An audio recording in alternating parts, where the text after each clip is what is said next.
Todo lo que construiste se derrumba, y solo este niño que despreciaste puede salvarlo. Las palabras resonaron en el despacho de caoba y cristal como sentencia divina. Adriana Beltrán, la mujer más poderosa del sector inmobiliario, se aferró al borde de su escritorio de mármol mientras el mundo que había edificado con ambición y crueldad se desmoronaba a su alrededor. Pero para entender cómo la reina del imperio llegó a caer de rodillas frente a la mujer que había pisoteado, debemos regresar 9 meses atrás, a aquel lunes de febrero, cuando el destino comenzó a tejer su justicia implacable. La mansión Beltrán se erguía en la colina más exclusiva de la ciudad, como un palacio de cuento distorsionado, donde la belleza exterior ocultaba la frialdad interior. 15 millones en construcción, otros 10 en decoración, jardines que ganaban premios internacionales y una vista panorámica que, según las revistas de arquitectura, robaba el aliento. Pero dentro de aquellas paredes de mármol travertino y ventanales franceses, el aire siempre se sentía pesado, cargado con el peso de la arrogancia sin límites de quien la habitaba. Lucía limpiaba en silencio, como había aprendido a hacer durante los 3 años que llevaba trabajando allí. Sus movimientos eran precisos, eficientes, casi invisibles. Tenía 28 años, pero su rostro contaba historias de sacrificio que la hacían parecer mayor. Sus manos, ásperas y agrietadas por químicos de limpieza, temblaban ligeramente aquella mañana mientras pasaba el trapo por las superficies relucientes. No por cansancio, sino por el secreto que cargaba como una bomba de tiempo en su vientre. Estaba embarazada de 2 meses y medio. El padre del bebé había desaparecido al enterarse un hombre que prometió amor, pero huyó ante la responsabilidad, dejándola sola con una nueva vida creciendo dentro, y un terror que le oprimía el pecho cada vez que pensaba en el futuro. ¿Cómo le diría a doña Adriana? La mujer que despedía empleadas por llegar 5 minutos tarde, que había echado a la jardinera por atreverse a pedirle un aumento después de 8 años de servicio fiel. Lucía sabía que su embarazo era una sentencia de muerte laboral, pero necesitaba desesperadamente ese empleo. Su madre estaba en silla de ruedas después de un derrame cerebral. Su hermano menor tenía parálisis cerebral y requería terapias constantes. Ella era el único sostén de una familia que dependía de cada peso que ganaba, limpiando los excesos de quien nunca había conocido la necesidad. Adriana Beltrán descendió las escaleras de mármol como una reina bajando de su trono, sus tacones Louboutin repiqueteando con autoridad sobre cada escalón. Tenía 42 años, pero aparentaba 30 gracias a cirugías perfectamente ejecutadas, tratamientos faciales semanales de $3,000 y una disciplina obsesiva con su imagen. Su cabello rubio platinado caía en ondas perfectas sobre sus hombros desnudos. Su vestido de seda italiana se ajustaba a un cuerpo esculpido por entrenadores personales y liposucciones estratégicas. Era hermosa de la manera en que las estatuas de mármol son hermosas. Fría, perfecta e imposible de amar. Lucía. Su voz cortó el aire matutino como cuchillo afilado.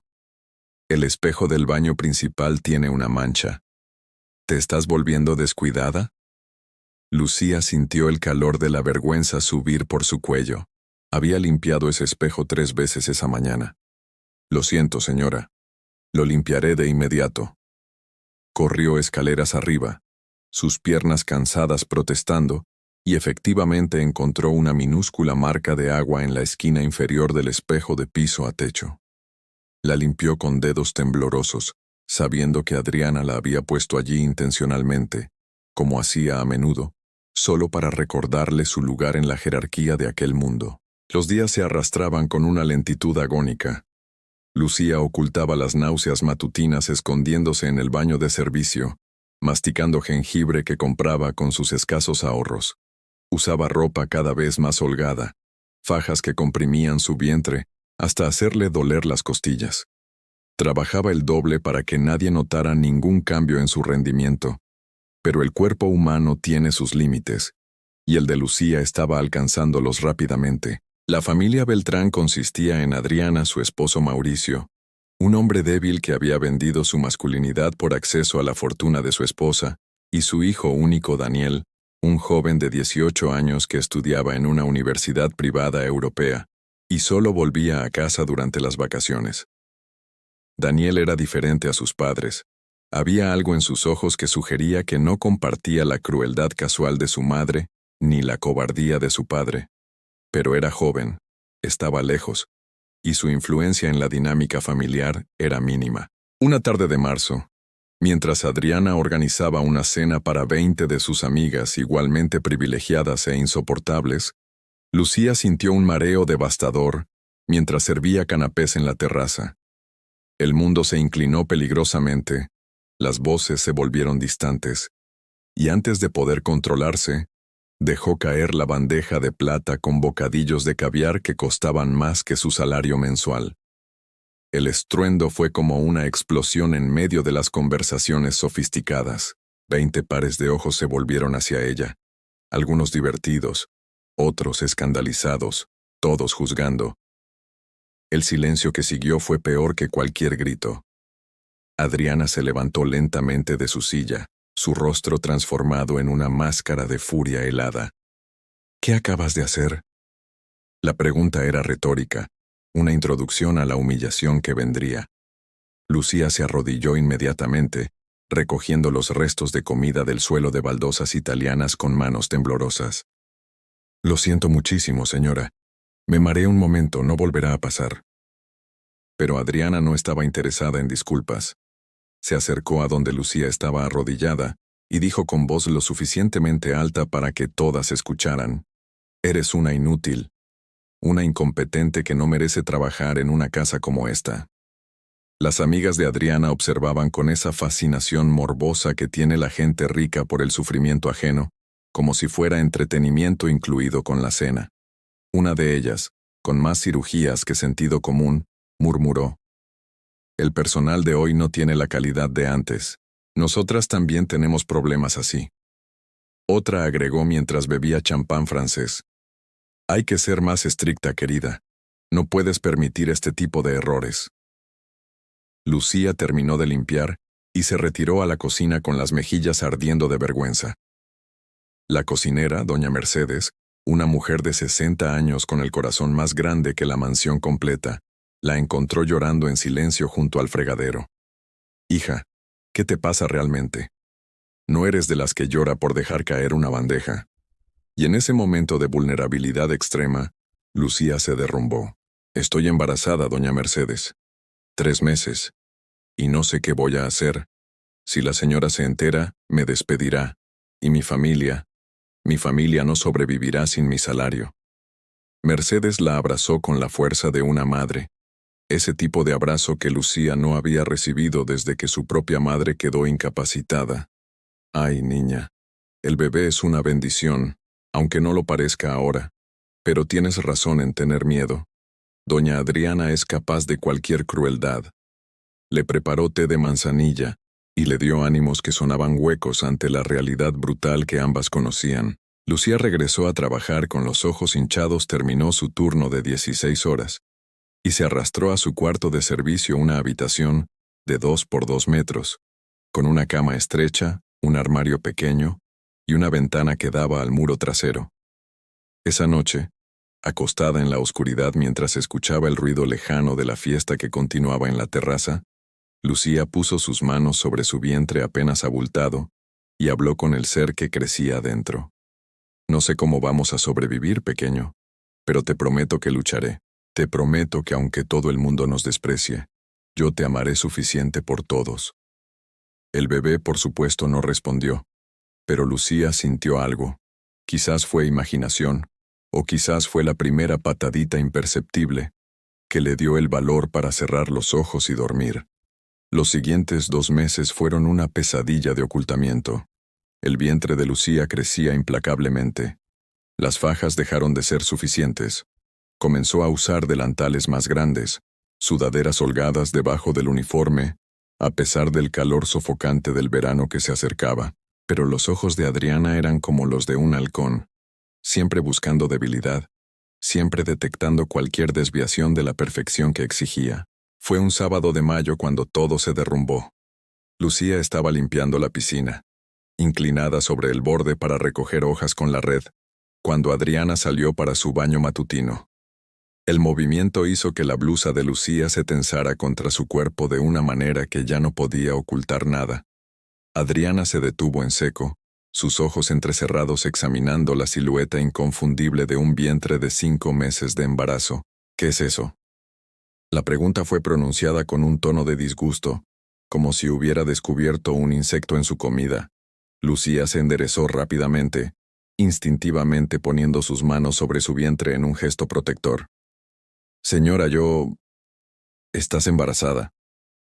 No era una pregunta, sino una acusación. ¿Cuánto tiempo llevas ocultándome esto? Lucía sintió que el suelo se abría bajo sus pies. 5 meses, señora. Pero puedo seguir trabajando, no afectará mi... ¡Cállate! El grito resonó por el jardín, espantando a los pájaros en los árboles. ¿Cómo te atreves? ¿Cómo te atreves a engañarme, a ocultarme algo así? Mauricio salió corriendo al escuchar los gritos, seguido por doña Mercedes desde la cocina. Todos se congelaron en sus lugares, testigos de la tormenta que estaba por desatarse. Eres una mentirosa, continuó Adriana, su voz subiendo de volumen con cada palabra. Una aprovechada que se ocultó en mi casa para seguir robándome mi dinero. ¿Pensaste que yo mantendría a una mujer embarazada? ¿Pensaste que soy una institución de caridad?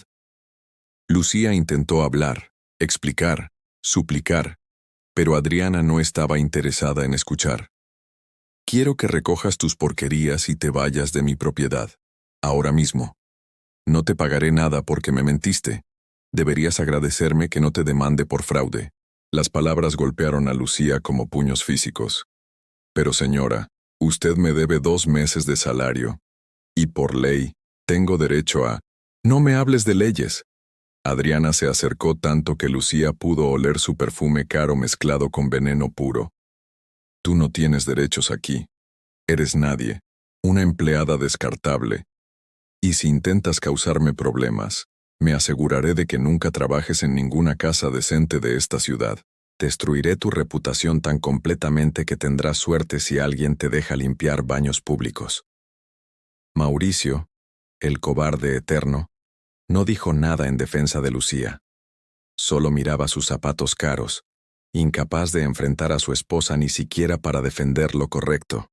Doña Mercedes tenía lágrimas corriendo por sus mejillas arrugadas, pero sabía que cualquier intervención solo empeoraría las cosas. Lucía estaba completamente sola en medio de aquel jardín perfecto, rodeada de rosas importadas y desprecio doméstico. Tienes 10 minutos, sentenció Adriana. Si todavía estás aquí después de eso, llamaré a seguridad para que te saquen a la fuerza. Se dio la vuelta y caminó de regreso a la casa, sus tacones repiqueteando su victoria cruel sobre el mármol. Lucía se quedó inmóvil por un momento, su mente incapaz de procesar completamente la velocidad con la que su vida acababa de desintegrarse. Luego, con movimientos mecánicos, caminó hacia su cuarto de servicio. Sus posesiones cabían en una maleta vieja que había comprado en un mercado de pulgas años atrás. Ropa gastada, algunas fotos de su familia, una Biblia que su abuela le había dado, la ecografía borrosa de su bebé que había logrado pagar vendiendo un anillo que su madre le había heredado. Eso era todo. 3 años de su vida reducidos a objetos que pesaban menos que el desprecio con el que acababan de tratarla. Doña Mercedes entró corriendo justo cuando Lucía cerraba la maleta. «Toma esto, niña», le dijo presionando un sobre en sus manos. «Es todo el dinero que tengo ahorrado. $500. No es mucho, pero es algo». Lucía negó con la cabeza, las lágrimas finalmente cayendo sin control. «No puedo aceptarlo, doña Mercedes. Usted necesita ese dinero». Pero la mujer mayor la abrazó fuerte. «Mi vida ya está vivida, hija. La tuya apenas comienza, y ese bebé necesita una oportunidad. Tómalo, y que Dios te proteja porque los humanos claramente no lo harán». Lucía aceptó el dinero con manos temblorosas, sabiendo que era un gesto que nunca podría repagar, pero que tampoco podía darse el lujo de rechazar. Salió por la puerta de servicio con su maleta en una mano y su dignidad destrozada en el corazón. No miró atrás a la mansión que había limpiado con tanto cuidado, a los jardines donde había trabajado bajo el sol inclemente, a las ventanas que brillaban, porque sus manos las habían pulido hasta la perfección. Simplemente caminó, un pie delante del otro, porque era lo único que podía hacer. La calle fuera de la mansión era empinada, y Lucía descendió lentamente, su maleta golpeando contra su pierna con cada paso. El sol de mediodía caía despiadado. El asfalto irradiaba calor, y su cuerpo embarazado protestaba contra el esfuerzo. A medio camino de la colina, tuvo que detenerse, jadeando, el sudor empapando su espalda. Se sentó en la acera junto a su maleta rota, donde una de las ruedas se había desprendido durante el descenso, y finalmente se permitió llorar abiertamente. La gente pasaba en automóviles caros. Algunos reducían la velocidad para mirar con curiosidad a la mujer embarazada llorando en la calle, pero nadie se detenía. Era más fácil mirar hacia otro lado, más cómodo asumir que sus problemas eran su culpa, que de alguna manera merecía estar ahí. Lucía lloró por todo, por el trabajo perdido, por el dinero robado, por la humillación que le quemaría para siempre en la memoria, pero más que nada, lloró por su bebé, el inocente que llegaría a un mundo que claramente no tenía espacio para gente como ellos. Eventualmente, las lágrimas se secaron porque el cuerpo humano no puede llorar eternamente. Lucía se limpió la cara con el dorso de la mano, se levantó con dificultad, cargó la maleta rota y continuó bajando la colina. Tomó 2 autobuses para llegar al barrio donde vivía su familia. Un viaje de 3 horas en transporte público, lleno de gente que la empujaba y se quejaba de que su maleta ocupaba espacio. Cuando finalmente llegó a la pequeña casa de ladrillos descascarados donde había crecido, estaba oscureciendo. Su madre estaba en su silla de ruedas junto a la ventana, donde pasaba la mayoría de sus días mirando pasar la vida que ya no podía vivir plenamente. Cuando vio a Lucía con la maleta, supo inmediatamente que algo terrible había pasado. ¿Qué ocurrió, hija? Lucía dejó caer la maleta y se desplomó en el suelo junto a la silla, poniendo su cabeza en el regazo de su madre. Y entre sollozos entrecortados, contó todo. Los meses siguientes fueron una batalla diaria por la supervivencia. Lucía buscó trabajo en docenas de lugares, pero su embarazo visible era como llevar una señal de no contratar en la frente. Las puertas se cerraban una tras otra. No estamos contratando en este momento. No tenemos posiciones que se ajusten a tu situación. Vuelve después de tener el bebé. Pero después del bebé tampoco habría trabajo porque entonces tendría que pagar guardería, y el ciclo de pobreza continuaría sin fin. Vendieron lo poco de valor que quedaba en la casa, el refrigerador viejo pero funcional, el televisor pequeño, incluso algunas ollas de su madre que tenían valor sentimental. Comían una vez al día, a veces arroz blanco con sal, a veces frijoles que una vecina caritativa compartía. Lucía adelgazaba, excepto por su vientre que crecía obstinadamente, su bebé tomando todos los nutrientes que su cuerpo podía dar aunque no quedara nada para ella. Una noche, sentada en la oscuridad porque no podían pagar la electricidad, Lucía sintió a su bebé moverse vigorosamente dentro de ella. Era su 7º mes, y las patadas eran cada vez más fuertes, más insistentes. Puso ambas manos sobre su vientre y sintió al pequeño dar vueltas, estirarse, vivir. «Perdóname», susurró en la oscuridad. «Perdóname por traerte a este mundo que no nos quiere. Pero te juro por todo lo que soy, que encontraré la manera de darte una vida mejor». Mientras Lucía luchaba por sobrevivir, en la mansión Beltrán las cosas continuaban su curso normal. Adriana no pensó en Lucía ni una sola vez después de despedirla. Para ella, había sido como sacar la basura, una tarea desagradable pero necesaria. Contrató a una nueva empleada que trabajaba más lento y se quejaba constantemente. Pero Adriana la toleraba porque al menos no le había mentido sobre estar embarazada. Los negocios iban excepcionalmente bien. Adriana acababa de cerrar el trato más grande de su carrera, un proyecto de desarrollo inmobiliario por valor de $200 millones que consolidaría su posición como la desarrolladora más exitosa del país. Pero el universo, ese contador supremo de cuentas, ya estaba moviendo sus piezas. El trato que Adriana acababa de firmar tenía problemas ocultos, grietas en los cimientos que solo se revelarían con el tiempo. Uno de sus socios de negocios había estado desviando fondos, otro había falsificado documentos ambientales. Y el más confiable de todos, su contable personal de 20 años, había sido diagnosticado con cáncer terminal y había decidido confesar todos los crímenes financieros que había ayudado a ocultar durante décadas antes de morir. Lucía entró en trabajo de parto un martes lluvioso de septiembre, 3 semanas antes de su fecha estimada. Las contracciones comenzaron a las 4 de la madrugada, olas de dolor que le cortaban la respiración. Su hermana, una muchacha de 17 años que había tenido que abandonar la escuela para ayudar a cuidar a su madre, llamó a una ambulancia. «Tardaremos al menos 2 horas», informó el operador con indiferencia burocrática. «Hay emergencias más urgentes». No había 2 horas. El bebé venía rápido, urgente, como si supiera que este mundo hostil requería prisa. La hermana de Lucía, con solo lo que había aprendido en videos de internet y el pánico corriendo por sus venas, ayudó como pudo. Hirvió agua aunque no sabía exactamente para qué. Encontró toallas limpias. Sostuvo la mano de Lucía mientras ella empujaba y gritaba en el pequeño colchón que habían puesto en el suelo de la sala. Su madre, desde su silla de ruedas, rezaba el rosario con dedos temblorosos, las cuentas gastadas pasando entre sus manos paralizadas con desesperación santa. El dolor era indescriptible, como si su cuerpo se partiera en dos, como si el universo entero convergiera en ese punto de agonía entre sus piernas.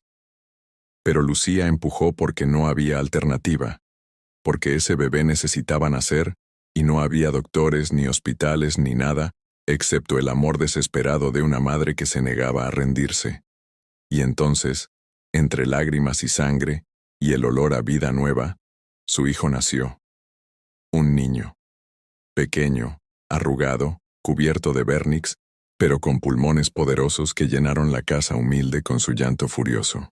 La hermana de Lucía lo envolvió en una toalla limpia y lo puso sobre el pecho de Lucía, quien lo miró con una mezcla de agotamiento y amor tan intenso que dolía físicamente. «Mateo», susurró, nombrando a su hijo con el nombre que había elegido meses atrás. «Te llamas Mateo, y eres lo más hermoso que mis ojos han visto». La ambulancia llegó finalmente, 3 horas después de la llamada inicial, cuando todo ya había terminado. Los paramédicos cortaron el cordón umbilical, verificaron que tanto madre como bebé estuvieran estables, y ofrecieron llevarlos al hospital.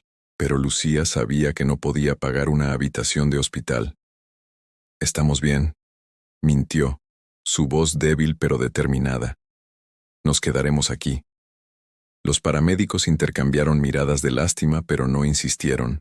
Habían visto suficiente pobreza para saber cuándo empujar y cuándo retirarse. Mateo era un bebé tranquilo. Dormía largas horas y rara vez lloraba excepto cuando tenía hambre. Lucía lo alimentaba con lo poco que su cuerpo desnutrido podía producir, suplementando con fórmula barata cuando una organización caritativa local les daba latas donadas. El niño crecía lentamente, pero crecía. Sus ojos oscuros observando el mundo con una intensidad que parecía inusual en alguien tan pequeño. Cuando Mateo tenía 2 meses, Lucía finalmente consiguió trabajo limpiando oficinas en las noches, de 11 de la noche a 6 de la mañana, por un salario que apenas cubría la comida. Su hermana cuidaba al bebé durante esas horas, dándole biberones de fórmula diluida para que durara más, arrullándolo cuando lloraba por su madre. Lucía trabajaba con los senos hinchados de leche que no podía darle a su hijo, con ojeras profundas y un cansancio que penetraba hasta sus huesos, pero trabajaba porque la alternativa era morir de hambre.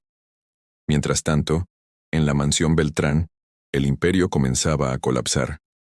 Las investigaciones sobre el fraude en el proyecto de 200 millones revelaron irregularidades que salpicaban a Adriana directamente. Periódicos publicaban titulares escandalosos. Magnate inmobiliaria implicada en esquema de corrupción. Empresa Beltrán enfrenta demandas por cientos de millones. Los socios comerciales huían como ratas de un barco hundiéndose. Los bancos congelaban cuentas.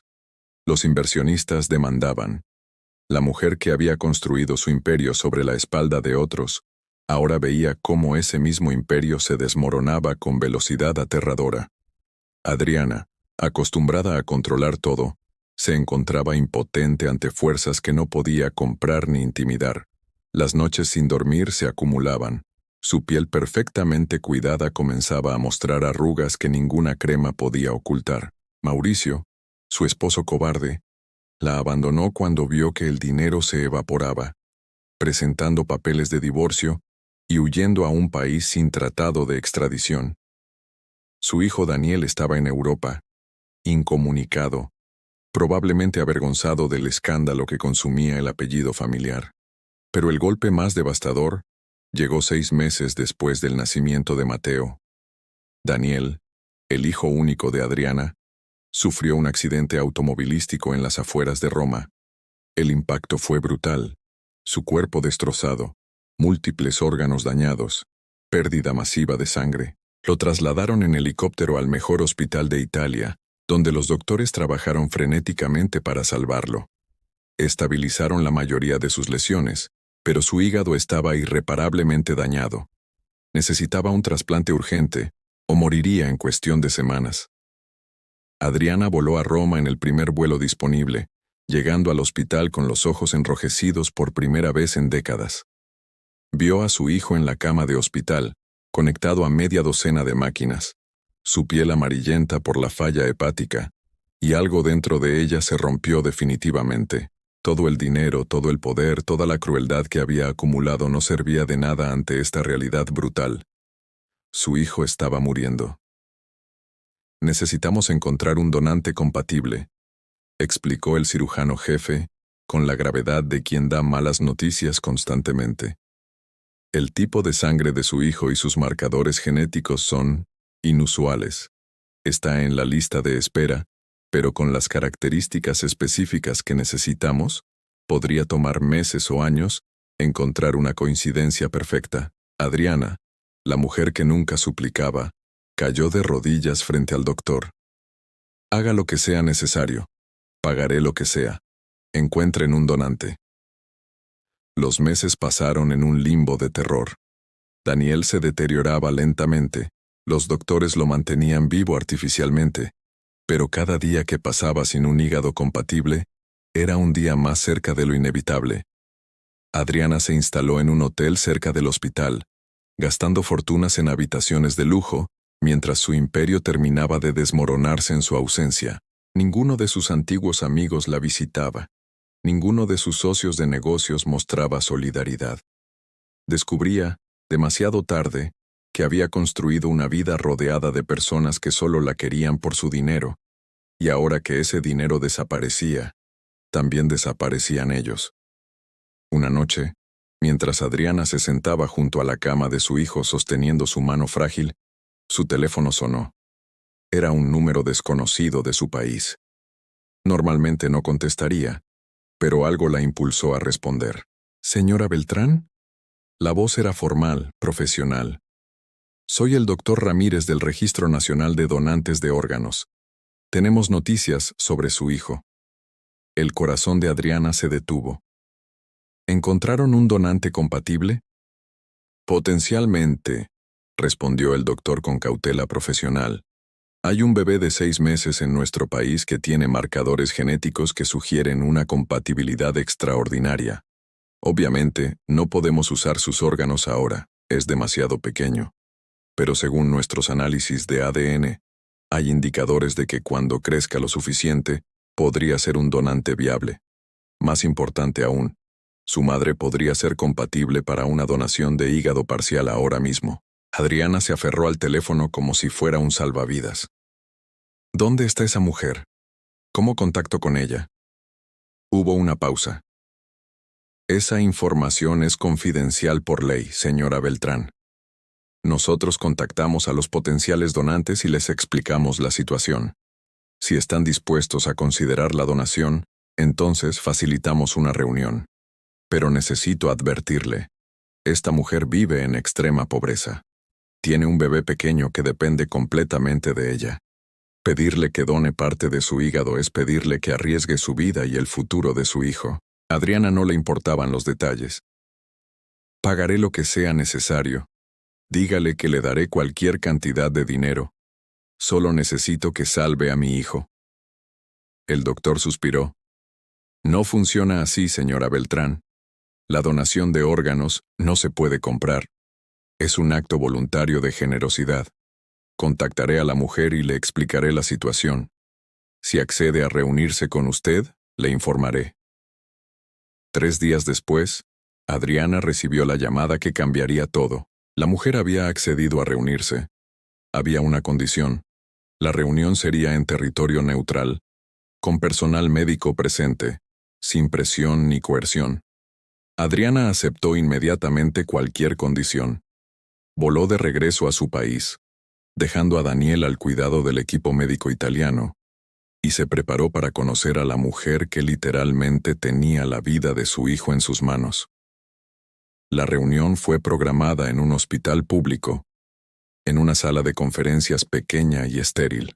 Adriana llegó temprano, vestida en ropa simple por primera vez en años, sin joyas ni maquillaje excesivo, tratando de parecer accesible, humana. Cuando la puerta se abrió y la potencial donante entró, Adriana levantó la vista y el mundo se detuvo. Era Lucía, la empleada que había despedido cruelmente, la mujer embarazada que había echado a la calle sin pago ni piedad. Lucía llevaba a Mateo en brazos, el bebé que Adriana había despreciado antes de que naciera.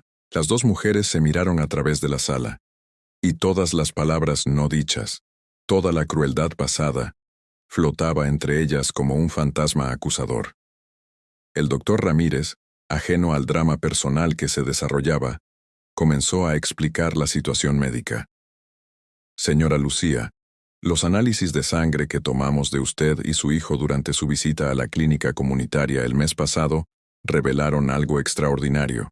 Sus marcadores genéticos son una coincidencia casi perfecta con el paciente que necesita trasplante. Usted podría donar parte de su hígado, aproximadamente 60%, y salvar su vida.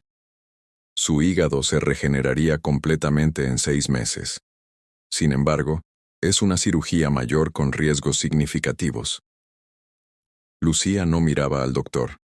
Sus ojos estaban fijos en Adriana, leyendo cada matiz de shock y horror en el rostro de la mujer que la había destruido. ¿El paciente?, preguntó Lucía suavemente. ¿Quién es? El doctor miró sus papeles. Es Daniel Beltrán, hijo de la señora Adriana Beltrán aquí presente.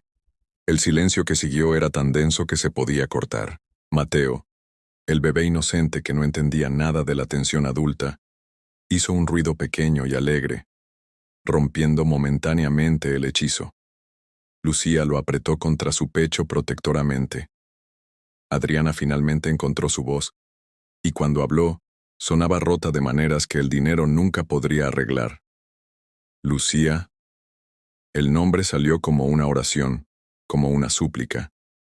Yo no sabía que eras tú. De todos los millones de personas en este país, ¿cómo es posible que seas tú? Lucía sonrió, pero no había alegría en esa sonrisa. El destino tiene sentido del humor cruel, ¿no es así, señora Beltrán? O quizás es justicia divina. Usted me despojó de todo, mi trabajo, mi dignidad, el dinero que había ganado con mi sudor. Me echó a la calle estando embarazada. Y ahora su hijo está muriendo, y resulta que solo yo puedo salvarlo. Adriana sintió que sus piernas se debilitaban. Se dejó caer en una silla, su rostro en sus manos. Tienes razón, tienes toda la razón. Fui monstruosa contigo. Imperdonable. Y ahora vengo a pedirte lo impensable.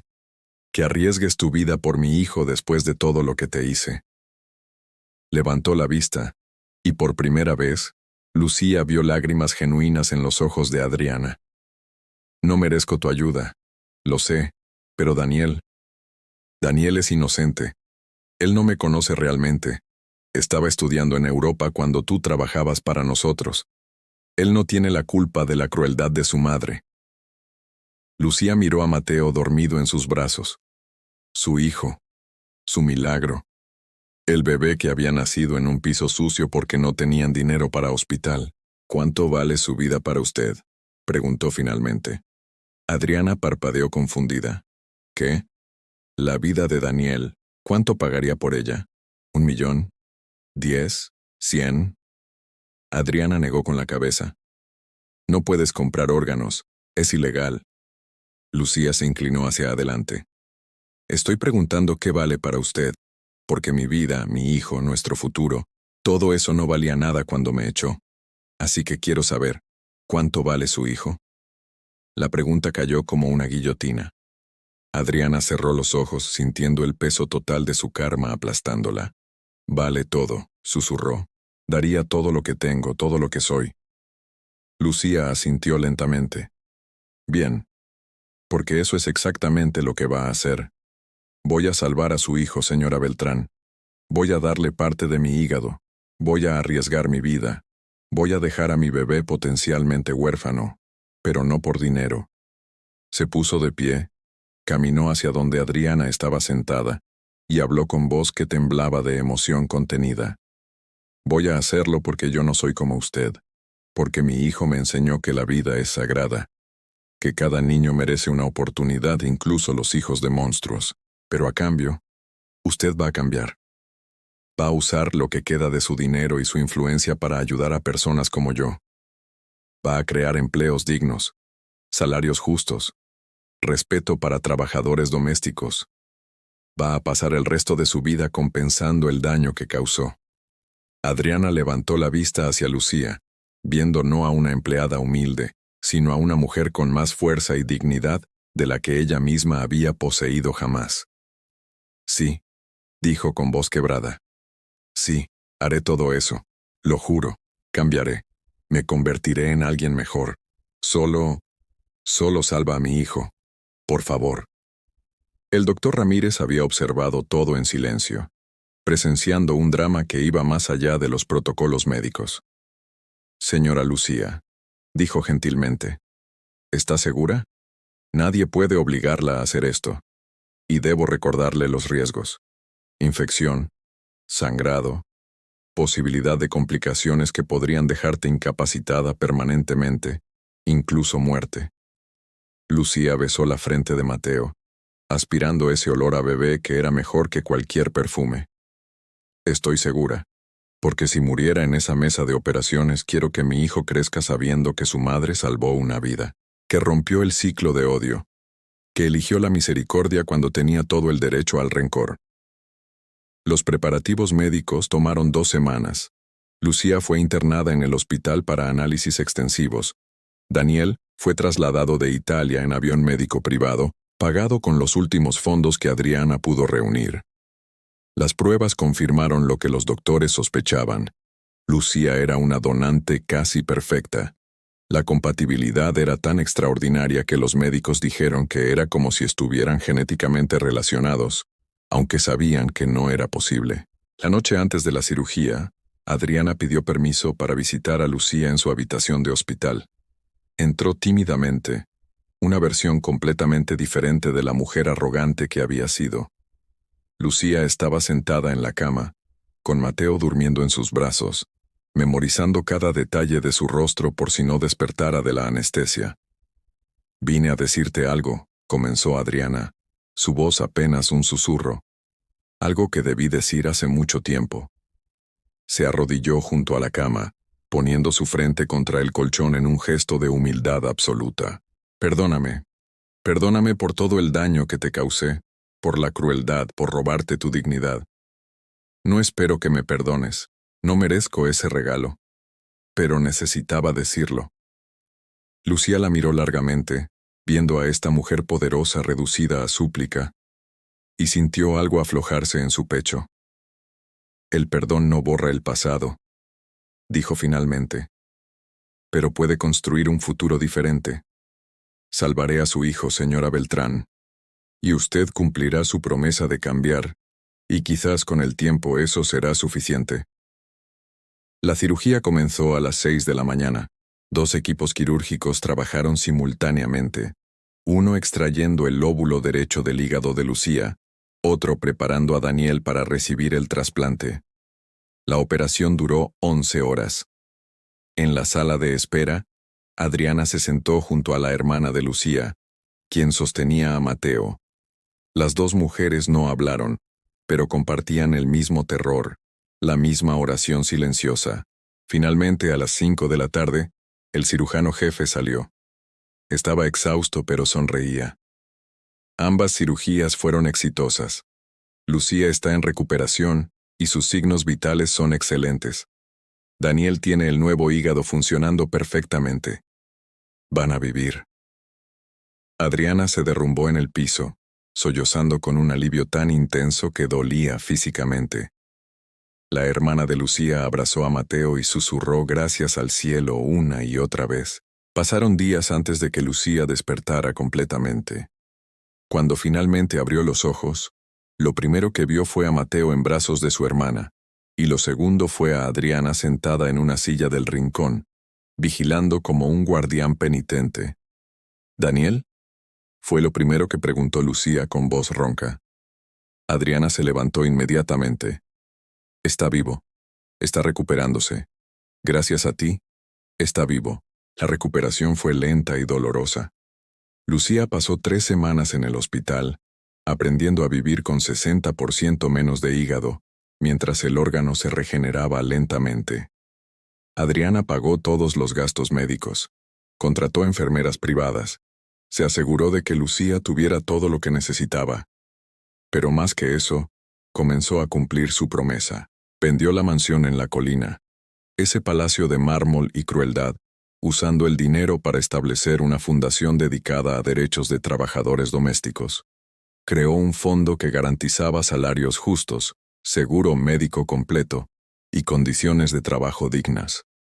Testificó en corte sobre el fraude en su empresa, aceptando responsabilidad completa y enfrentando las consecuencias legales. Y cada día, visitaba el hospital para ver cómo Lucía se recuperaba, trayendo flores, libros, cualquier cosa que pudiera aliviar el aburrimiento de la hospitalización. Cuando Lucía finalmente fue dada de alta, Adriana tenía una propuesta. No quiero que vuelvas a limpiar pisos, dijo. Quiero que trabajes conmigo en la fundación, administrando programas, ayudando a otras mujeres en situaciones similares a la tuya, con salario completo, beneficios, todo legal y justo. Lucía la miró con escepticismo. ¿Por qué haría eso? ¿Trabajar para usted otra vez? Adriana negó con la cabeza. No estarías trabajando para mí. Estarías trabajando conmigo, como socias. Porque tú entiendes lo que es necesario de maneras que yo nunca podré. Y porque necesito gente como tú para asegurarme de que no vuelva a perder mi humanidad. Lucía consideró la oferta por varios días. Finalmente aceptó, no porque confiara completamente en Adriana, sino porque vio una oportunidad de crear cambio real para personas que todavía sufrían lo que ella había sufrido. Comenzó a trabajar en la fundación, primero cautelosamente, luego con creciente confianza a medida que veía que Adriana realmente había cambiado. Daniel se recuperó completamente. Cuando finalmente conoció a Lucía, la mujer que había donado parte de su hígado para salvarlo, lloró. Le preguntó por qué lo había hecho, sabiendo cómo su madre la había tratado. Lucía miró a Mateo, ahora un niño de 1 año que gateaba explorando el mundo, y dijo, porque ningún niño merece pagar por los errores de sus padres, porque quiero que mi hijo crezca en un mundo donde la compasión vence a la crueldad. Pasaron años. Mateo creció saludable y fuerte, un niño brillante con el corazón generoso de su madre. La fundación que Adriana y Lucía habían construido juntas ayudó a miles de trabajadores domésticos, mejorando sus vidas de maneras tangibles y reales. Adriana nunca recuperó su imperio de millones, pero construyó algo más valioso. Una vida con propósito, con significado, con redención ganada a través de acción constante. Una tarde, 5 años después de la cirugía que había cambiado todo, Lucía y Adriana estaban en la oficina de la fundación, revisando propuestas de nuevos programas. Mateo jugaba en el rincón con bloques de construcción, su risa llenando el espacio. Daniel llegó de visita, ahora graduado de universidad y trabajando en la misma fundación, dedicando su vida a honrar el regalo que Lucía le había dado. Adriana miró a Lucía trabajando, concentrada e intensa, y sintió una emoción que no podía nombrar completamente. No era culpa, aunque esa nunca desaparecería completamente. No era agradecimiento, aunque lo sentía cada día. Era algo más profundo. Respeto, admiración, quizás incluso amor del tipo que solo puede existir entre personas que han visto lo peor una de la otra y eligieron construir algo mejor. ¿En qué piensas?, preguntó Lucía notando la mirada de Adriana. Adriana sonrió, y era una sonrisa real, no la mueca falsa que solía usar antes. Pensaba en cómo el niño que desprecié antes de nacer terminó salvándome a mí también. No solo a Daniel, sino a mí. Mateo me enseñó, a través de ti, que el valor de una persona no tiene nada que ver con dinero o posición social, tiene que ver con la capacidad de amar, de perdonar, de seguir siendo humano incluso cuando el mundo te da todas las razones para endurecerte. Lucía asintió, mirando a su hijo que ahora construía una torre tambaleante de bloques.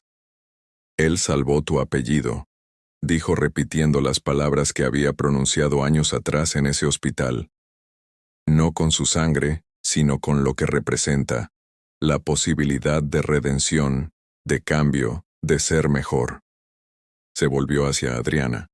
Y tú salvaste tu alma. Eso es algo que ningún dinero podría comprar. Y mientras el sol se ponía sobre la ciudad, iluminando la oficina de la fundación con luz dorada, 4 personas que el destino había unido de la manera más improbable, continuaban su trabajo. El niño que nació del desprecio jugaba feliz, ajeno al hecho de que su existencia misma había transformado vidas, había roto ciclos de crueldad, había probado que incluso de las circunstancias más oscuras podía florecer la redención. Todo lo que Adriana había construido con arrogancia se había derrumbado, pero de esas ruinas, con Lucía como arquitecta del nuevo diseño, habían construido algo infinitamente más valioso, un legado de dignidad, justicia y compasión.